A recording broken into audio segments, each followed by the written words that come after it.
नमस्ते दोस्तों, good evening. एक बार फिर से आप सभी को स्वागत है सलेश नर्सिंग एकेडमी पर। और बड़ी अपडेट राजस्थान जयपुर से एनएचएम से चिकित्सा विभाग से राजस्थान से 36,178 संविदा कर्मचारियों को यहाँ पर दोस्तों शामिल कर लिया गया है Rajasthan contractual hiring to civil post rules के अंदर। और इनका यहाँ पे पद नाम चेंज कर दिया गया है, सैलरी निर्धारित कर दी गई है। ठीक है, नवीन पदनाम यहाँ पे आपका दिया गया है, पदों की संख्या यहाँ पे आपको दी गई है, जिसके अंदर कम्युनिटी हेल्थ ऑफिसर, आपके जो नर्सिंग डिपार्टमेंट के आप नर्सिंग कर्मचारी हो, पैरामेडिकल के कर्मचारी हो, मेडिकल ऑफिसर हो, या फिर आप चिकित्सा विभाग से कोई से भी आप संबंध रखते हो, किसी भी विभाग से, किसी भी पद से, तो इस वीडियो में आपका जो नवीन पदनाम दिया गया है, जो भी संविदा कर्मचारी है, इनकी नई सैलरी दे दी गई है। इसके संबंध में बात करेंगे। आज ही का ये नोटिफिकेशन है जिसको हमने टेलीग्राम पर आपको सेंड कर दिया है। इस नोटिफिकेशन को इसमें दिया गया है, आप देख सकते हो। विषय राष्ट्रीय स्वास्थ्य मिशन एनएचएम में कार्यरत जो संविदा कर्मचारी है दोस्तों, उनको Rajasthan contractual hiring to civil post rules 2022 के अंतर्गत लाए जाने के संबंध में, यानी इस नोटिफिकेशन में मैं आपको शॉर्टकट में बताऊं तो एक तरह से जो आपकी अभी सैलरी मिल रही थी बढ़ा दी गई है। आपका नाम जो था पद का, आप जिस पोस्ट में काम कर रहे हो, काफ़ी सारी पोस्टों के यहाँ पे पदनाम चेंज किए गए हैं, जिसको इस वीडियो के अंदर समझने की कोशिश करेंगे। सबसे बड़ी बात यह है, जो नर्सिंग कर्मचारी है जो वेट कर रहे थे काफ़ी समय से, जो संविदा कर्मचारी थे, या मान के चले किन किन लोगों को शामिल किया गया कि एजेंसी के माध्यम से जो कर्मचारी लगे हुए हैं चिकित्सा विभाग में राजस्थान में, मान के चलिए आप यूटीबी एक्सवर्ट, क्या उनको भी यहाँ पर शामिल किया गया है? यदि शामिल किया है तो कितनी सैलरी हुई है, क्या कुछ रहा है, तो सभी कुछ इस नोटिफिकेशन में समझने की कोशिश करेंगे। वीडियो को एंड तक देखिएगा और शेयर कीजिएगा। देखिए, प्रसंग मिशन निदेशक एनएचएम का पत्रावली प्रेक्षण क्रमांक 4601 दिनांक 6/10/12 के क्रम में उपरोक्त विषय अंतर्गत प्रासंगिक पत्र के माध्यम से प्राप्त प्रस्तावों के संदर्भ में संविदा पदों को, यानी जो आपके पद है संविदा के जिस पे आप लगे हुए हो, Rajasthan contractual hiring to civil post rules 2022 के अंतर्गत लाए जाने का यहाँ पे दोस्तों निर्णय ले लिया गया है राजस्थान की तरफ से। और सबसे अच्छी बात यह है कि इसको वित्त विभाग ने स्वीकृति भी जारी कर दी है, यानी हरी झंडी दे दी है। ठीक है, तो संविदा पदों को नवीन पदनाम, यानी आपका नया पदनाम दिया गया है। मानदेय आपकी सैलरी यहाँ पे बढ़ा दी गई है, बहुत अच्छी खबर है। और निम्नानुसार निर्धारित किए जाने की स्वीकृति एतत् प्रदान की जाती है। चलिए बात करेंगे और समझने की कोशिश करेंगे। देखिए, 8 पेज का नोटिफिकेशन है और लगभग 56 तरह की पोस्ट है, यानी 56 तरह की मान के चले तो इसमें 100 से अधिक आपके पोस्टें आने वाली है। और टोटल पोस्टें की बात करेंगे तो 36,178 यहाँ पे कर्मचारी को शामिल किया गया है। अब देखिए, मैं आपको एक तरह से उदाहरण के रूप में बताऊं तो यहाँ पे आप लिस्ट देखिएगा, क्रम संख्या यहाँ पे दे रखी है। पूर्व पदनाम जो आपके अभी पदनाम है, यदि आप काम कर रहे हो एनएचएम के अंतर्गत, तो इस पीडीएफ को देखना और इसमें अपना नाम, अपना पोस्ट यहाँ पे आप सर्च करिएगा। पूर्व पदनाम पदों की संख्या यहाँ पे दी गई है, नवीन पदनाम जो अभी दिया गया है आपको, और पदों की संख्या कितनी आपको यहाँ पे बढ़ा दी गई है, और मासिक मानदेय राशि आपकी कितनी की गई है। जैसे मान के चलिए स्टेट प्रोग्राम मैनेजर, इसकी पोस्ट एक है और एक ही इसको शामिल किया गया है एनएचएम के अंतर्गत, संविदा रूल्स के अंतर्गत। अब इसका नया पदनाम जो होगा वो होगा स्टेट प्रोग्राम ऑफिसर, जो पहले था स्टेट प्रोग्राम मैनेजर, और पदों की संख्या एक ही है। 33,650 यहाँ पे आपकी सैलरी कर दी गई है। इसके अलावा देखिए, इसमें एक नीचे यदि मैं आपको लेके चलूँ नोटिफिकेशन के नीचे, तो इन्होंने कुछ रूल्स भी निकाले हैं कि आपको 9 वर्ष की सेवा करने के बाद कितना पेमेंट मिलेगा, और 18 वर्ष की सेवा करने के बाद कितना पेमेंट यहाँ पे आपको मिलने वाला है। वही जिस तरह पंचायत सहायक वालों के लिए इन्होंने किया था, हालांकि पंचायत सहायक में काफ़ी कम सैलरी निर्धारित की गई थी, और काफ़ी कुछ इसमें समझने की आपको ज़रूरत है, जिसे मैं सीएचओ कम्युनिटी हेल्थ ऑफिसर की तरफ आपको लेकर चलता हूँ। देखिए, 90 नंबर पर यदि आप देखो तो यहाँ पे कम्युनिटी हेल्थ ऑफिसर अभी पदनाम दिया गया है आपको सीएचओ, और 11,341 पदों को यहाँ पर शामिल कर लिया गया है Rajasthan contractual hiring to civil post rules के अंतर्गत। अब आपका जो नवीन पदनाम रहेगा वो यही रहेगा, कम्युनिटी हेल्थ ऑफिसर। ठीक है, और कितने पदों को यहाँ पे शामिल कर लिया गया है? 11,341 पदों पर। और आपकी जो मासिक मानदेय, आपके मंथली आपको जो पेमेंट मिलेगा वो 18,900 मिलेगा। अब आप सोच रहे होंगे सर अभी तो 25,000 सैलरी इनको मिल रही है प्लस 15,000 इंसेंटिव, तो इसमें एक चीज़ और मैं आपको बता दूं, बीच बीच में लेकर चलूँगा नीचे। इसमें एक लाइन लिखी गई है कि इन नियमों के अंतर्गत आने से पूर्व यदि किसी कार्मिक को उपरोक्त निर्धारित किए जा रहे मानदेय से अधिक मानदेय प्राप्त है, यानी अभी जो कर्मचारी है जैसे सीएचओ है, उनको जो 18,500 निर्धारित की गई है, फिक्स की गई है सैलरी की, अब इनको यही सैलरी मिलेगी। लेकिन इससे पहले यदि इनको किसी को ज़्यादा मिल रही है तो ऐसे कार्मिकों को वर्तमान में प्राप्त मानदेय को संरक्षित किया जाएगा, यानी उनको वही सैलरी मिलती रहेगी जो पुरानी, यदि किसी एनएचएम के अंतर्गत इसके अंदर लिया गया है किसी कर्मचारी को, तो जो सैलरी उनको मिल रही है। ऐसा नहीं है कि सीएचओ को जो है 25,000 मिल रही थी तो अब 18,000 इन्होंने फिक्स कर दिया 18,500, तो अब 18,500 ही मिलेगी, नहीं। अगर 25,000 मिल रही है तो उसको संरक्षित किया जाएगा और वही सैलरी उनको मिलने वाली है। इस तरह से ये रूल्स यहाँ पे जितने भी पोस्टें दी गई है इस पीडीएफ के अंदर सभी पर लागू होता है। शॉर्टकट में आपको समझाने की मैं कोशिश कर रहा हूँ। चलिए, तो इसमें मैंने एक नज़र डाली, पूरा अच्छी तरह से इसको रीड किया है। तो दोस्तों बता दूँ, इसमें एक नोटिफ़िकेशन में नीचे लाइन भी दे दी गई है यूटीबी वालों के लिए और 108 कर्मचारी जो होते हैं ईएमटी उनके लिए, उनको इस रूल्स के अंदर शामिल नहीं किया गया है दोस्तों। साफ-साफ लिखा गया है एजेंसी और जॉब बेसिस पे जो कर्मचारी लगे हुए हैं उनको इस जो रूल्स है Rajasthan contractual hiring to civil post rules उसके अंदर शामिल नहीं किया जाएगा। साफ-साफ लिखा गया है और सीएचओ को भी इसमें दोस्तों शामिल नहीं किया गया। एक भी लाइन या एक भी पॉइंट सीएचओ का इसमें नहीं दिया गया है। देखिए दूसरे नंबर का पॉइंट, एजेंसी के माध्यम से अथवा जॉब बेसिस पर कार्यरत कार्मिकों को इन नियमों के अंतर्गत नहीं लिया जाएगा। एजेंसी यानी जीवीके ईएमआरआई एक एजेंसी या एक कंपनी है और जॉब बेसिस यानी यूटीबी ठेका पद्धति से जो लगे हुए हैं नर्सिंग स्टाफ उनको भी इसमें शामिल नहीं किया गया है। ठीक है, तो वो बाद में पढ़ेंगे। मैं आपको और लेके चलता हूँ पोस्टों की तरफ। काफ़ी सारी पोस्ट इसमें दी गई है, जैसे स्टेट डाटा प्रोग्राम ऑफिसर और कंप्यूटर ऑपरेटर की, तो इसको अपने हिसाब से पढ़ लेना। एक और मैं एग्जाम्पल आपको बताता हूँ अपने नर्सिंग स्टाफ की तरफ लेकर आपको मैं चलता हूँ, देखिएगा। जैसे एएनएम को देखिए आप, पूर्व पदनाम जो अभी पदनाम है एएनएम एनआरएचएम के अंतर्गत जो काम कर रही है 2550 पदों को इसमें शामिल किया गया है एएनएम को टोटल। ठीक है, एंड एएनएम आरबीएसके में जो काम कर रही है 512 पद है। एएनएम एनयूएचएम के अंतर्गत जो काम कर रहे हैं वो 1240 पद है। तो टोटल इनकी संख्या शामिल की गई है Rajasthan contractual hiring to civil post rules के अंदर 4302। अब इनको जो सैलरी मिलेगी दोस्तों महीने की वो 13,150 मिलेगी। यदि किसी एएनएम को ज़्यादा सैलरी मिल रही है तो उनको संरक्षित किया जाएगा। और अब जो आगे एएनएम में भर्ती की जाएगी संविदा पदों पर एनएचएम के अंतर्गत या फिर आरबीएस के या फिर एनयूएचएम के अंतर्गत उनको 13,150 यहाँ पे सैलरी मिलने वाली है। फीमेल हेल्थ वर्कर इनका नया पदनाम दिया गया है। अब आपको समझ में आ गया होगा कि इन्होंने जो पदनाम है, पूर्व पदनाम था और नवीन पदनाम है, उसमें क्या कुछ चेंज किया है। इसी तरह आप देखिएगा यहाँ पे आपकी और भी पोस्टें दी गई है, जैसे आयुष कंपाउंडर है, आयुष मेडिकल ऑफिसर है, मेडिकल ऑफिसर एमबीबीएस है। ये इसी तरह से इनका रूल्स रहने वाला है। यहाँ पे स्टाफ नर्स के बारे में भी दिया गया है। 44 नंबर पर आप देखो तो staff nurse grade second GNM NRHM के अंतर्गत जो कर्मचारी लगे हुए थे, जैसे 2018 वाली जो भर्ती थी, ठीक है, उस तरह से जो भी स्टाफ नर्स लगे हुए हैं संविदा पे एनएचएम के अंतर्गत, उनमें पदों को शामिल किया गया है 5,521। Staff nurse second GNM CH 820, staff nurse second GNM NUHM 338।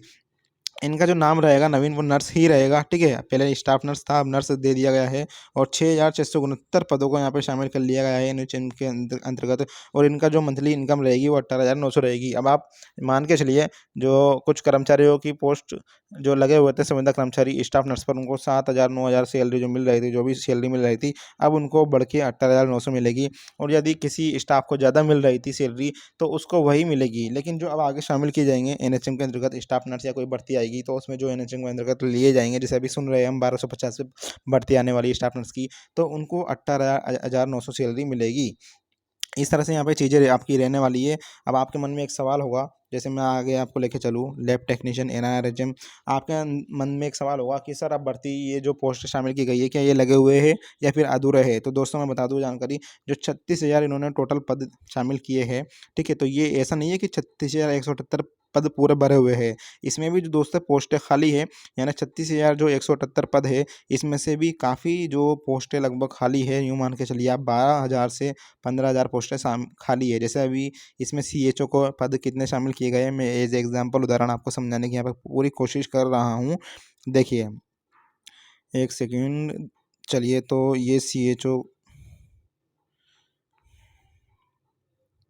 ये देखिए यहाँ पर सीएचओ के पद इन्होंने कितने शामिल किए, 11,341। और आप सभी को पता ही होगा जो 2020 में यहाँ पे भर्ती आई थी सीएचओ की, उसमें जो पद थे 7 से 8,000 पद यहाँ पे पोस्टिंग दे दी गई है सीएचओ की। लेकिन इन्होंने अधिक शामिल कर लिए क्योंकि इनको याद है आगे ये भर्ती निकालेंगे। और उन दोनों को मिलाकर जो टोटल पद इन्होंने, मतलब कुल मिला के एक मान के चलिए सीएचओ के टोटल 11,341 पदों को अभी तक फिलहाल राजस्थान सरकार ने, चिकित्सा विभाग राजस्थान सरकार ने यहाँ पर शामिल किया है संविदा कर्मचारी रूल्स के अंतर्गत। ठीक है, आगे जो भी संशोधन होगा वो देखने को मिल जाएगा, समय समय पर जो है आपको अपडेट यहाँ पे मिलती रहेगी।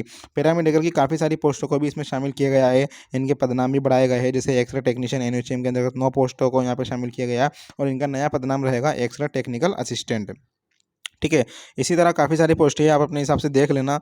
मैंने बता दिया आपको स्टाफ नर्स के बारे में, और biomedical computer operator, state data manager, काफ़ी सारी पोस्ट है। अगर इनको बताने चले तो लगभग आधे से पौन घंटे की यहाँ पे वीडियो एक तरह से बन जाएगी।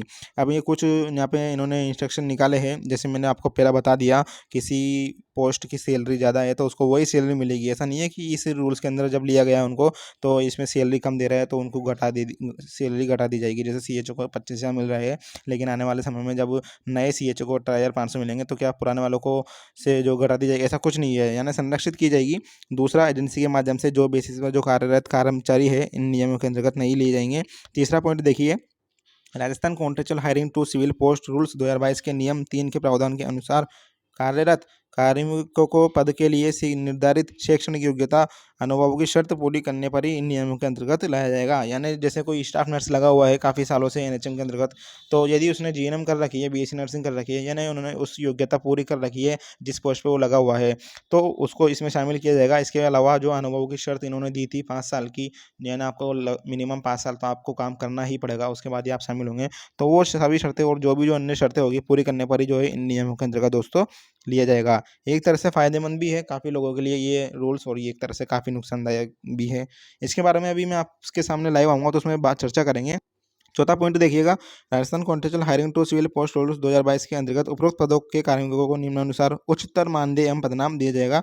उदाहरणतः स्टेट प्रोग्राम ऑफिसर को 9 वर्ष की सेवा पूर्ण करने पर 58,200 सैलरी मिलेगी, और नवीन पदनाम स्टेट प्रोग्राम ऑफिसर यहाँ पे ग्रेड सेकंड कर दिया जाएगा। यदि 18 वर्ष की सेवा पूर्ण कर लेता है कौन, स्टेट प्रोग्राम ऑफिसर, ठीक है, तो उसको 1,04,000 मिलेगी पर मंथ, और नवीन पदनाम state programme officer grade first दे दिया जाएगा। इसी प्रकार अन्य पदों के लिए भी नवीन संशोधित पदनाम के साथ 9 वर्ष पर ग्रेड सेकंड एवं 18 वर्ष पर ग्रेड फर्स्ट पदनाम दिया जाएगा। सीएचए को 108 वालों को इसमें शामिल नहीं किया गया, जो भी एजेंसी के माध्यम से लगे हुए थे, जॉब बेसिस पर लगे हुए थे, यानी ठेके पद्धति से लगे हुए थे, उनको इस रूल्स के अंदर दोस्तों शामिल नहीं किया गया है, और काफ़ी यहाँ पे बुरी खबर है। पदों के लिए निर्धारित मानदेय देखिए, जैसे किसी जहाँ पे अभी जो आपकी सैलरी फिक्स की है, कोई पोस्ट है जिसको 8,850 मिल रहे हैं, तो यदि वो अपन 9 वर्ष की सेवा पूर्ण करता है तो 15,850 उसको जो यहाँ पे सैलरी मिलेगी, और ग्रेड सेकंड उसका पदनाम दे दिया जाएगा।